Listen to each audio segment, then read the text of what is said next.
Hello and welcome to another video here on Sam's Crafty Castle. I almost said my crafty place. It's been a while since I changed my name to Sam's Crafty Castle.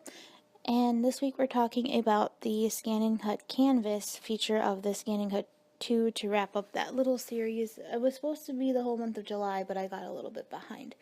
So now you're going to see me. I'm just logging into Scan and Cut Canvas. I find that it works the best on Google Chrome. And here is the product page. The project page. These are all projects created by Scan and Cut and Brother for you to be able to create with your Scan and Cut. I'm going to scroll through some of them here, and while I do, I just want to apologize really quickly for the video quality. I know it's not grand. I was using a new software to record on my computer screen, and I know nothing about recording computer displays, so it's not that grand, and very blurry. I might revisit this again someday, and hopefully by then I can get you some better quality of video. Alright, this is the My Projects page. These are all projects I have saved for whatever reason, and to transfer or just random stuff that I've held on to and can probably delete, blah blah blah blah blah. But I'm going to start a new project today to show you some of the features inside of the Scan and Cut canvas. So along the left side there you'll see all of the patterns, so it looks just like editing directly on your Scan and Cut, except that some of the iconish ones, like the actual pictures, like I showed you the tree in the pattern cutting video, those ones are all not on here, which I don't particularly like about the canvas. I wish they were there, but it's okay. So you get all your basic shapes, you'll get the borders features, you'll get the words that are pre-programmed into the Scan and Cut, and then you'll also get the text feature tool things. And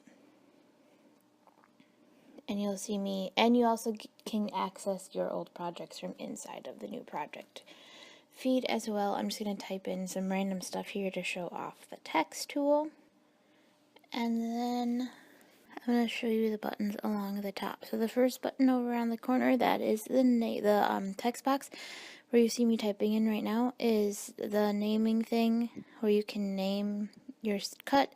The button next to it is to start a new project. The next button is to save your project, and the button I've just clicked on is the image tracing button. What I'm going to be able to do with the image tracing button is I'm going to be able to import a stamp and import an image, and what I choose to import is the a free digi-stamp I got from about.com. It's one of their Christmas stamps, and one of my first ever digi-stamps. It's a free one.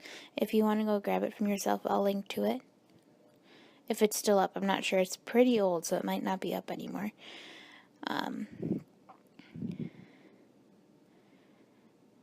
But I've just imported it, and now I'm going to actually zoom in a little bit because I want to show you what happened.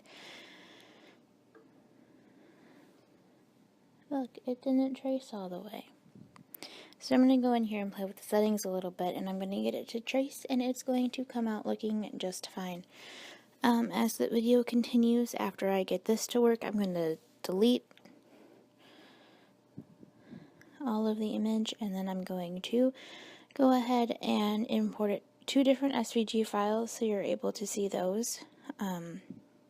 Yes, the Scan and Cut can read SVG files. I think I mentioned that in the pattern video, but I don't remember. Sometimes for me, it helps to,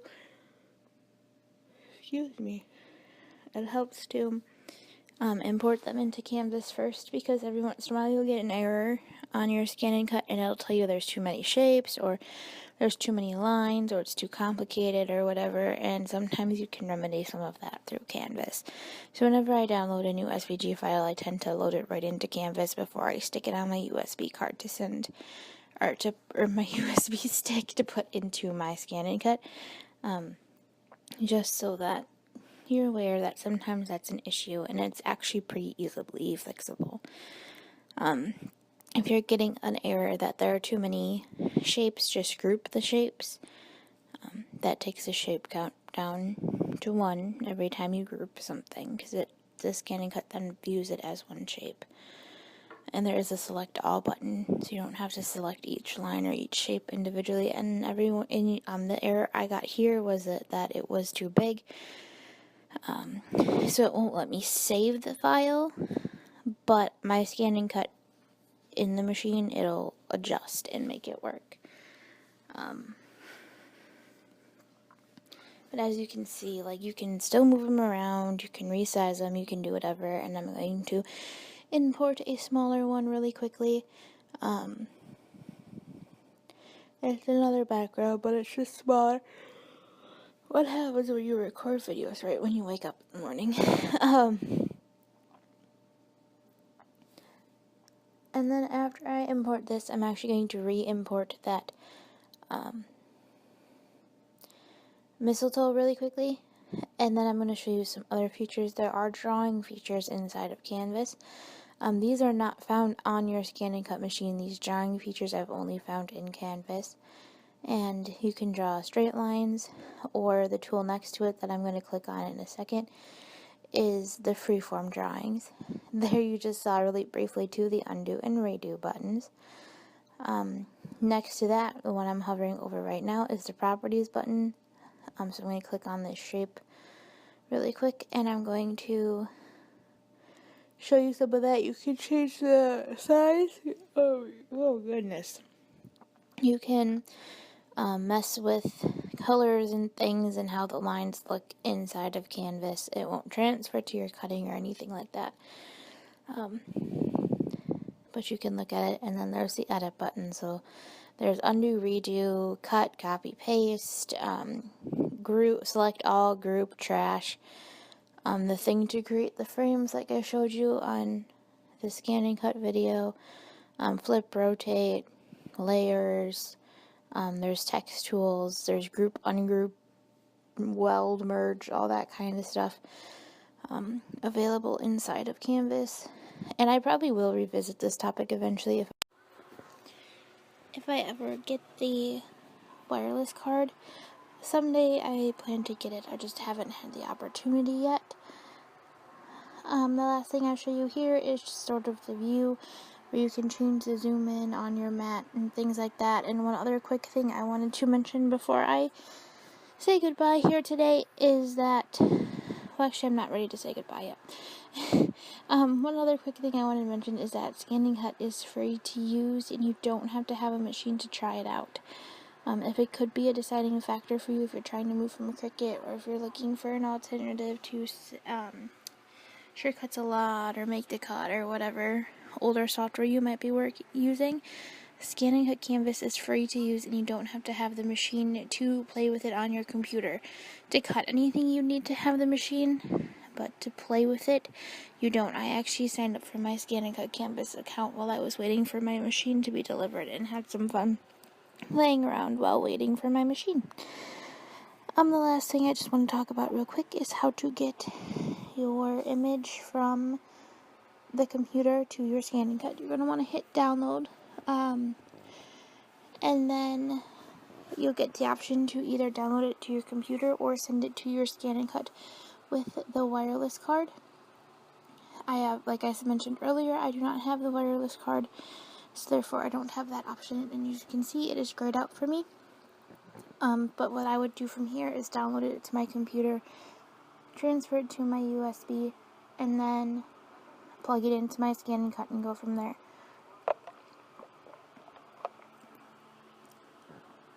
And that is all I have for you today, and I will have the rest of the Scan and Cut series linked down below, so you can go check out the second video, which has sort of the what to do after the Canvas steps you've seen here today, and using them off the USB and everything like that. Thank you so much for watching. Have a great week. Make sure you check out the blog. Don't forget to like, comment, and subscribe. Don't forget to subscribe, like, and comment down below. I don't even know my own outro today. and I will see you next week with hopefully a new speed build video. My summer is winding down, so I'm hoping that I can get back into doing longer, not pre-filmed videos. So I'll hopefully be back next week with a speed build video for you, and see you next time.